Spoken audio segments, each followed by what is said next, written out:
Hi, welcome to Ancient Astrology with Sam and Verity. I'm Sam Bakewell. And I'm Verity Hebbs. And today is episode 18, and we will be introducing aspects. So we'll be looking at the Ptolemaic aspects.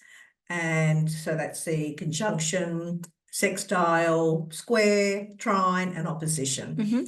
So we might, I suppose we go to a chart first. That might be the easiest way to do it. And we're only introducing you to this. We're not we're not going to do our calculation for the aspects at this point. Yeah, just more introduction to explain what they are and just have a look at it. So this is Verity's chart actually, and we just realised that she actually has everything there. Yeah, so we only need to pull up the one chart. So a conjunction is when planets are in the same sign, and so we have a conjunction here between Mercury and the Sun, and it is this dumbbell here, or part of the dumbbell is in red for the reason that it is very close, to the Mercury is very close to the Sun. So if I have it displayed in black, well then it's a much more friendly kind of aspect. That's a good strategy to use. Yeah, so you can all the reds are like see. difficult, and black is easy. Does that mean the closer a conjunction is, the more difficult that relationship can be? Or well, to the Sun. Yeah. Right. And if a malefic, and especially the malefic sect is conjuncts. Because I've heard astrologers kind of explain it that the closer a planet gets to the Sun, it's like it's burning up that other planet. That's right. Yeah. Exactly. So it's almost like the Sun becomes too strong and overpowering over that other planet. Yeah, exactly. Very interesting. So we can do that in the next lesson because we'll look at besiegement and stelliums and Gazini and things like that. That would be a good one to do. Yeah, we'll just introduce everybody to the basics, basically. So this is how I do my charts anyway.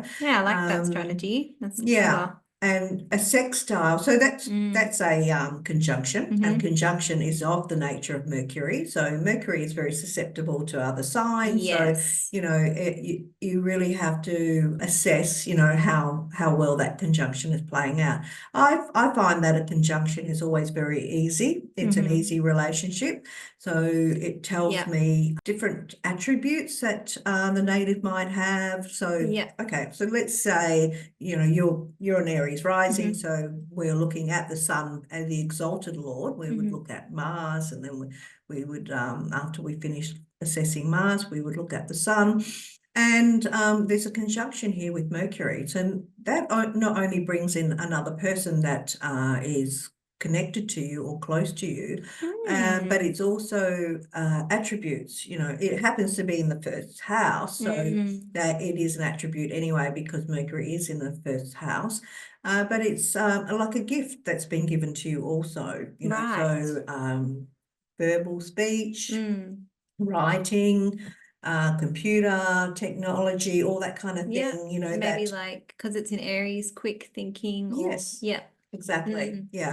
Memory, Mercury's about memory. So, obviously we would look at the condition and all. Yeah, so it's retrograde, so it's not perfect condition. It's still, in the first house, it's still really good. Yeah, and sometimes, square. Exactly, I think that is, I might not be great at picking up everything, but especially if something is a little bit outside the square, I do seem to understand it easily. Something unique, or unusual. I'm open-minded to listen to it. And would you say a conjunction is usually easy because both the planets are in the same sign? So in a way, they're understanding each other. They are, exactly. That's how I see it. Yeah. There's some sort of they have the same kind of nature in a way. Like, they're in the same.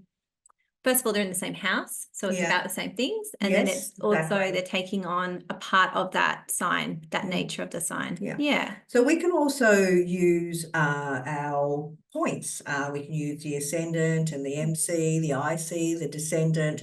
Also, we can make the aspects to those points, and we can also, this is the lot of fortune or the part of fortune, depending on what type of astrology you studied. And we would even use this as a conjunction. So Saturn conjuncts the heart of fortune. Very true. And so we haven't looked at degree-based aspects, and I haven't given you the calculation. But the closer the aspect is, it's what we're looking at. Yes, and the stronger the energy. Aspect, exactly. The relationship with them is. Yeah.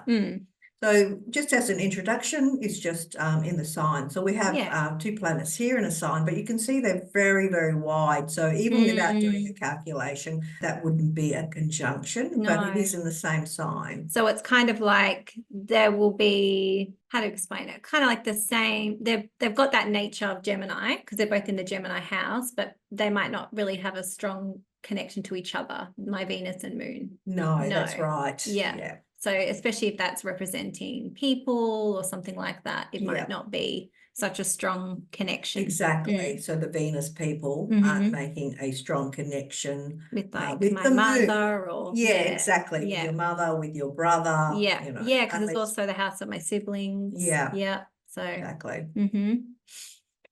Okay, so let's do the sextile next. So this is a harmonious aspect, and I do the ... or dash in black. And I do my aspects by hand, you know, like depending on what computer program you have, they do fill in the aspects for you. But I just like to do it. It gives me a feel for the native. I do it really quickly anyway. I've been doing it for many years, so it doesn't take me very long at all. And and I think when you're starting out as well, it's a great way to just reiterate what you're learning. So it's good. It helps me to remember things if I'm writing it or doing it myself as well. Just gives it that extra emphasis. So we have a sextile here. Oh, which way am I going? That way. Sextile between Mercury and the moon, because you can see anyway, even if we don't do the calculation, we've got 21 degrees for Mercury and 23. So it's only a couple of degrees difference. So that's an easy aspect without having to do the maths.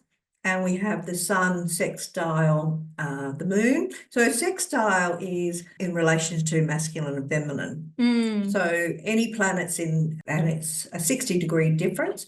So any planets here in Aries could make an aspect to any planets here in Aquarius, or the other masculine on the other side, which is Gemini, and there is aspects there. So we're looking at a feminine planet. And let's say we're looking here at Mars.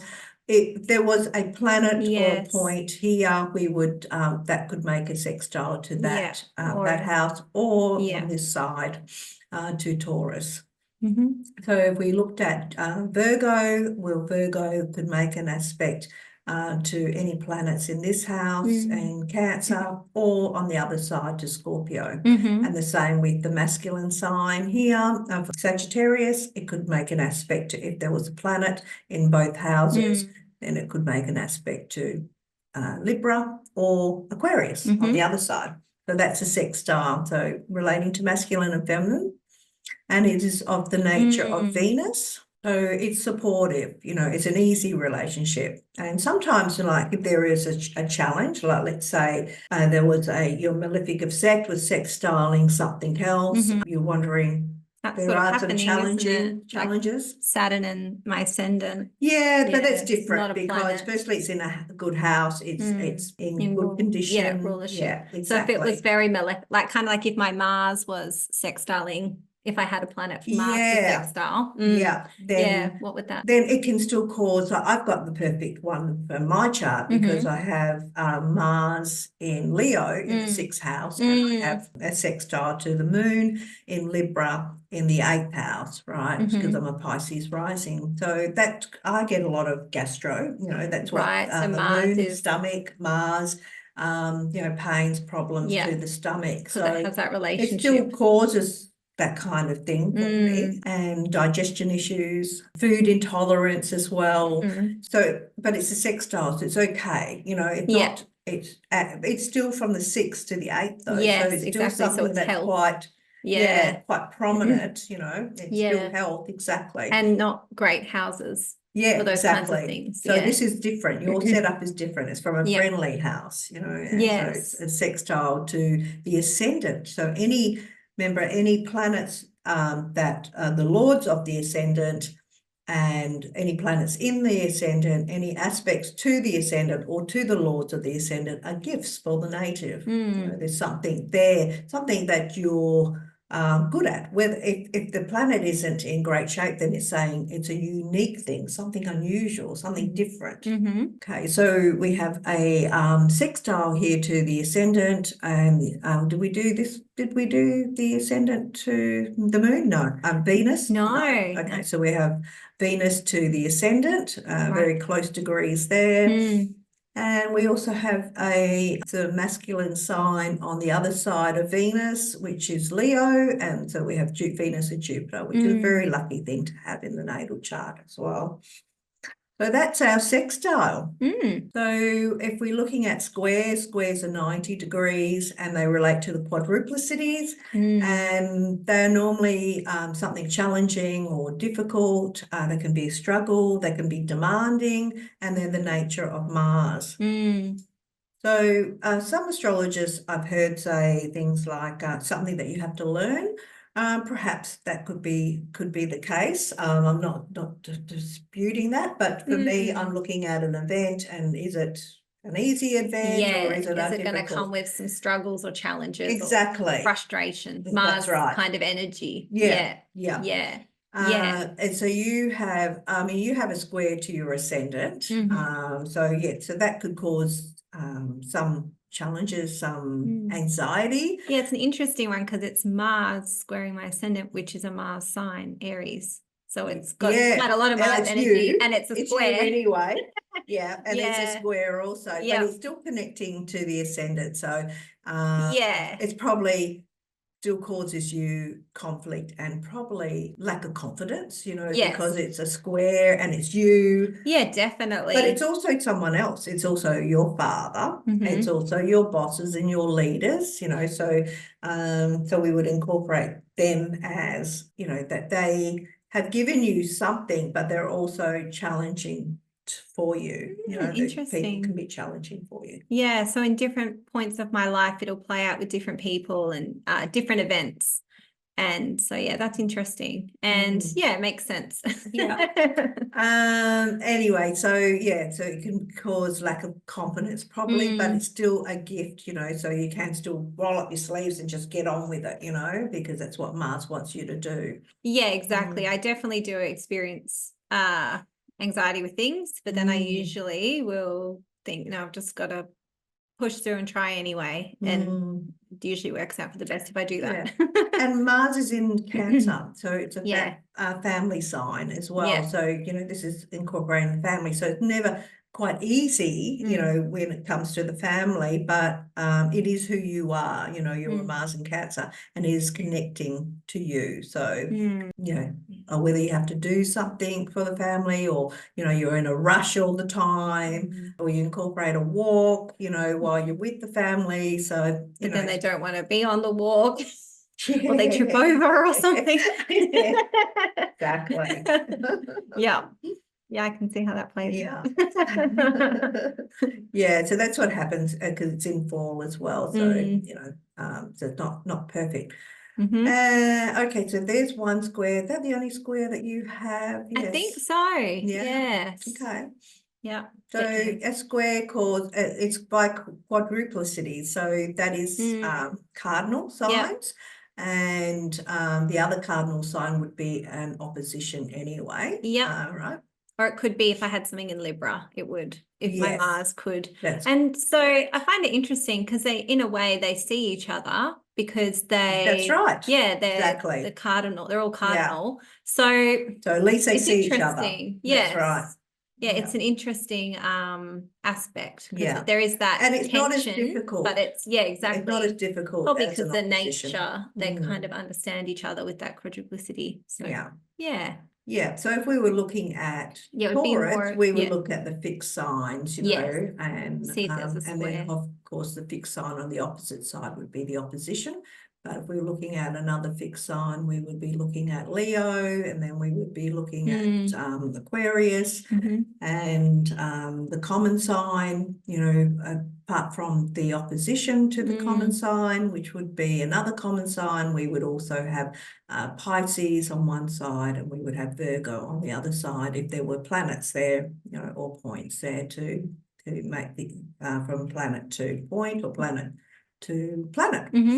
Or you've got one trine there. Yep. And it's 120 degrees distance, and it relates to the elements. It's a easier kind of relationship, you know, so it's happy to be connected to each other, and there's no resistance. So I always find that it's just an easier relationship, not only with that person that it connects with, but also for the event. So which makes sense because it's the same element. So it's exactly. Yeah, they understand each other. Yeah. So, you know, it can be indicates like a smooth type of relationship, and it's the nature of Jupiter.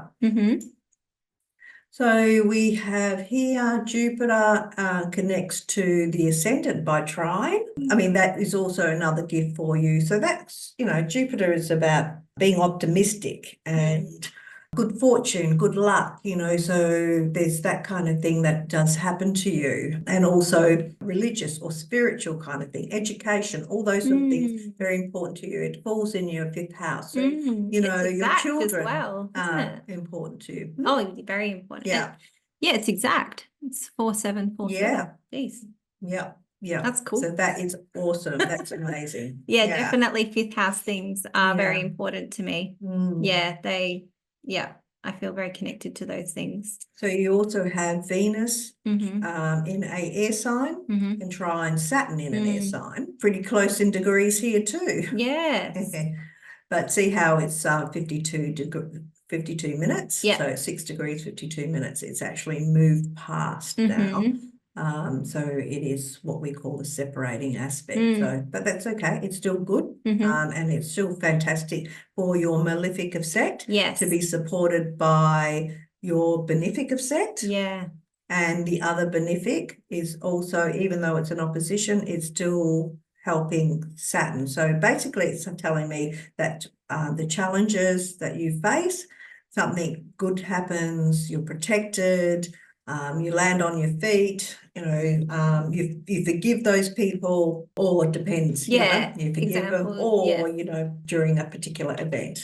So Venus trining Saturn is an interesting one as well, I think. How are some ways that can play out, I guess, because Saturn being a malefic and then Venus being the benefic? Is it always positive, or is it sometimes that Saturn would then apply something to the Venus aspects? You know, you think an artist, a good artist has to have Saturn involved. For discipline. So they could have Venus in Capricorn or even Venus in Aquarius.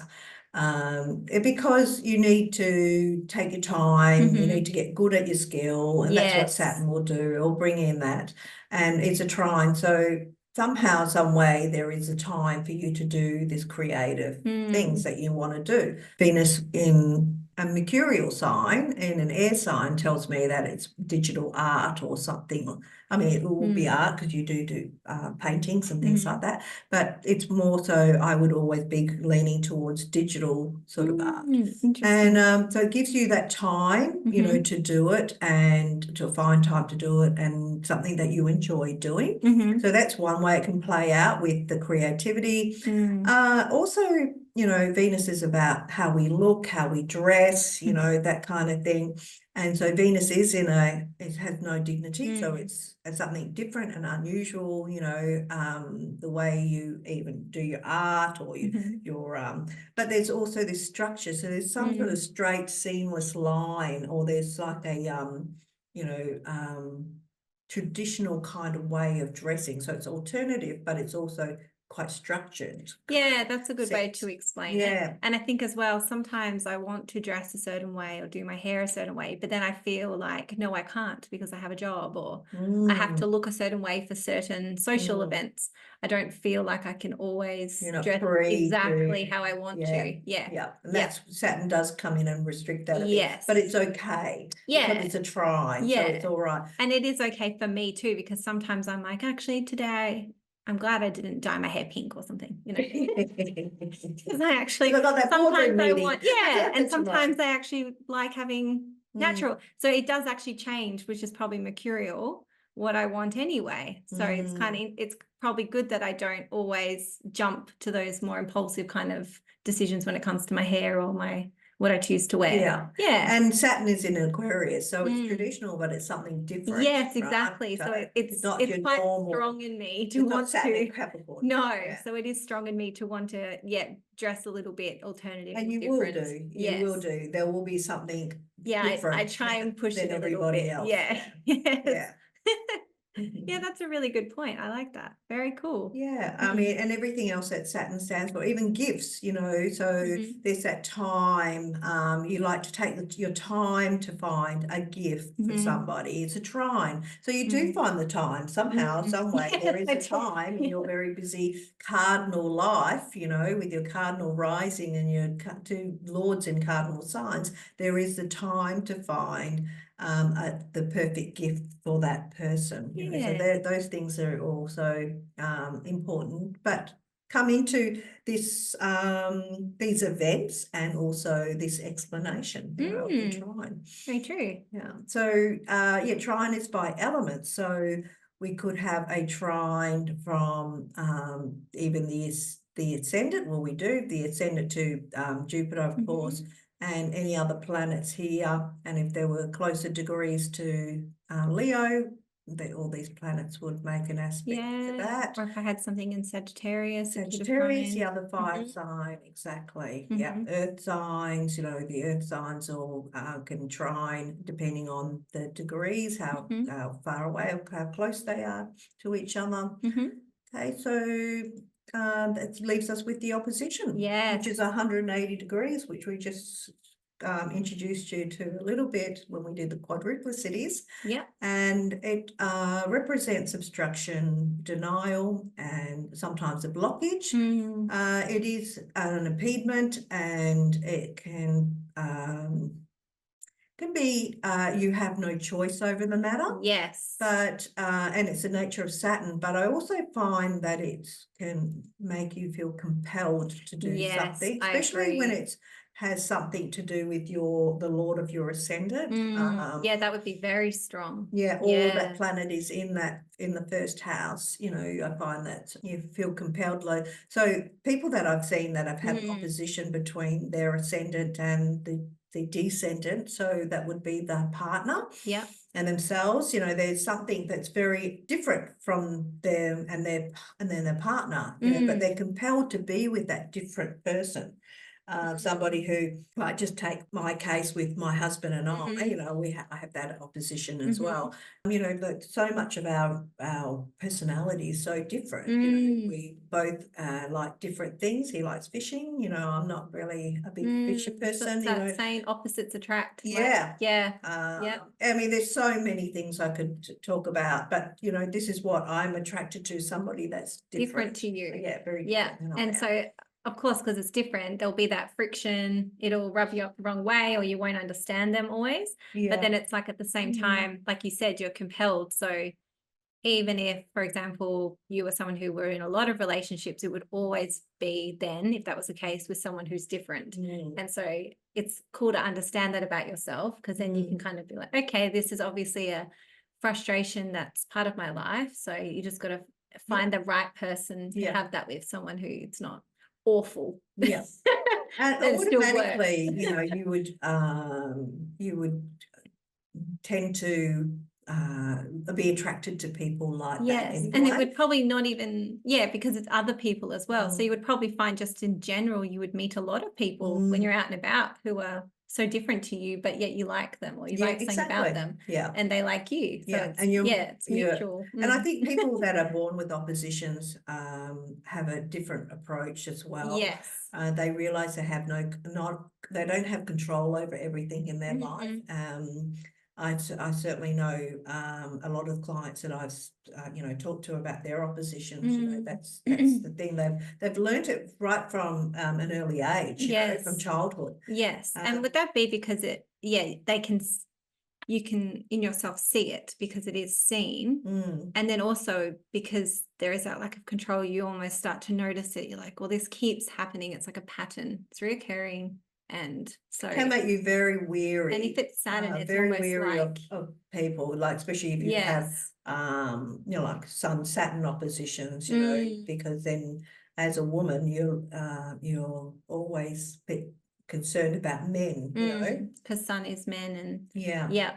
and then it's like because you would have had problems with yes, in the relationships. past That's as right. well, and that represents that.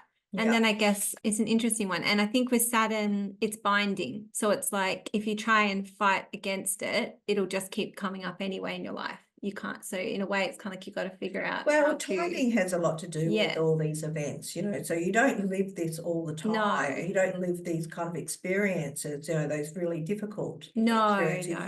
You'll have a year or 2 years or 3 years, you know, especially like if, let's say you had Saturn in Pisces, so then you would have 3 years. and Saturn was your malefic of sex, so you would have 3 years. So it's like boom, boom, boom. And if you didn't know astrology, you just think, when is this going to end? On forever? You know, this is my life, you know, my life, I'm so full of bad luck or whatever, you know, but it will pass. It doesn't last forever. No, but it might then obviously come up again next time there's in a different way, but when there's it's all about the timing when these things happen, and when you've got an opposition, because opposition is pretty hardcore. Like for you, you know, you have this opposition here between so oppositions are easy to find, you know, because they are the house opposite the other house. So you know, like if we start here in Aries, you know, what's opposite is Libra. So Libra is,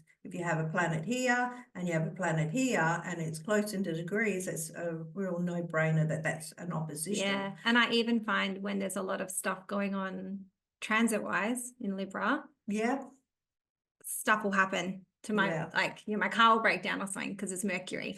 And I'm just in such a frustrated time. I'm like, does everything move out of Libra? Breaks. Just move out of Libra. You're so you can't wind your window up, or you can't, your window doesn't wind up. Yes.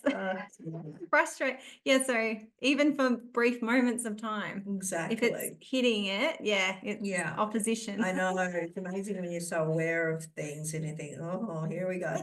But so my one with Saturn and Jupiter, so your Jupiter Saturn, but like I said before, you know, you have 2 benefics that are helping out your Saturn, so it's very fortunate to have.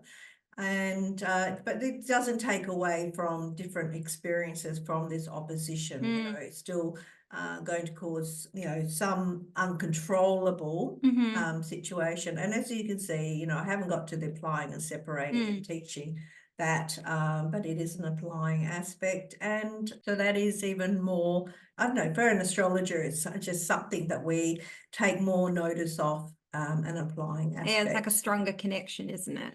It's just telling me that the event's coming and then another event is going to happen again. Instead of happen again, ending it's going to happen or again. Coming to it. And then we, you know, to explain what these events would be, you know, it would be relatively, look to the houses. Look at the houses, you look at the planets, you know, Jupiter is about education. So what happens when you are trying to get, well, look, it's 9th house, education. So what happens when you're in your Saturn year and you're trying to get educated and a higher education? As a mother with children. With children. Or it's the a lot children of stop you. There's a delay, you're running late, you've got to make up classes. And you know, the Saturn thing of discipline study, it's like I'm constantly thinking, you know, I'm not studying enough. I just don't have time. It's it's bugging me. So here you go in the 9th house, you start studying something, then you go into your Saturn year and you start going, oh my God, I haven't got time. That's you know, where happening. is this? Work wants a lot more from me. And it's an opposition, you know, here you go. You're forced to do it. It has to happen. And it will. But it is, it's definitely not, like, I just keep thinking back to when when I studied before I had children, work was a big thing then. It was like I had to work. I had to support myself while I was studying. So it was like very difficult to find that balance. And I remember failing a subject because I was taking up a lot of shifts and I kept thinking, oh, I'll just go to the tutorial classes and but the lecturer was doing the assignment stuff in the lectures. So, you know, because that meant if you missed the lecture, you wouldn't know what to do for the assignment. Oh my So I ended up having So to did fail. they record their lessons, their lectures in No, those days? So they, not for that, they because do she now, wanted so, you to attend the lectures. So then it was like, I ended up failing, which was so disappointing to myself. So then I had to redo that class. I had to go specifically just for that day, very early for that class, but I was determined to do well in it because I failed at the previous semester. So it was just that kind of pull between work and study and having to actually place more importance in the study. Manifests, you know. It's not always going to be the children and no, exactly, because I didn't have children, so it was something else. It was work. Exactly. Yeah. Yeah. Mm-hmm. And then another time it will be because your mum. Yeah. You know, something happens to mum, and so then you have to delay things because you have to take mum to an appointment, or so it's all 10th house, it's all 11th house, and putting these sentences together and everything that's possible, you know, it's not going to all manifest all in one sitting, you know, or 1 year. Yeah. There'll be a little bit of everything, but there'll be one main event, you know. Okay, so I think that's it. We've done. We've introduced you to aspects, and if you want to know more on the calculations, please let us know. Yeah. And that's good. We're done. Yeah, thank you. Okay, thanks so much. Please, bye for now. And remember to like and subscribe, please. Yeah. That'd be great. Thank you so much. See ya.